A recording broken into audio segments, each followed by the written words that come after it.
আমাদের সামনে যে জরিপটা আসতেছে সেই জরিপটির নাম হচ্ছে বিডিএস জরিপ, বাংলাদেশ ডিজিটাল সার্ভে। ৫টি জেলায় শুরু হয়েছে, পরমাণু পুরো বাংলাদেশে হবে এবং এই জরিপটা অত্যন্ত গুরুত্বপূর্ণ জরিপ। কারণ ১৫ বছর ২০ বছর পর পর জরিপ আসে। আমরা সর্বশেষ যে জরিপ করেছি তারপরে এটা বিডিএস জরিপ। এই জরিপে সবার অংশগ্রহণ অবশ্যই গুরুত্বপূর্ণ এবং সবার জমি সঠিকভাবে রেকর্ড করাটাও গুরুত্বপূর্ণ। কাজে বিডিএস জরিপে নিজের নাম রেকর্ড করতে চাইলে আপনার কী কী জিনিস দরকার হবে, কী কী কাগজপত্র আপনার সংরক্ষণ রাখা উচিত এখন থেকে, সেটা হচ্ছে দলিল, বায়া দলিল। আপনার যে জমিটা আছে দলিলটা এবং যতগুলো বায়া দলিল আছে এইটা বায়া দলিলগুলো, আপনার নামজারি এবং রসিদ, খাজনার রসিদ যেটাকে আর রসিদ বলে, এটা করে রাখবেন, নামজারিটা করে রাখবেন।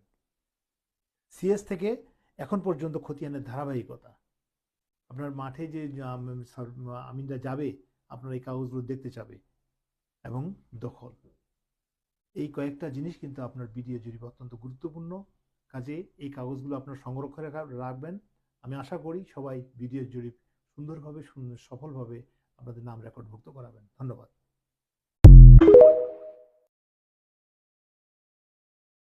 অনেকগুলা সবাই শুনবেন মনোযোগ দিয়ে, আশা করি সবার উপকার হবে।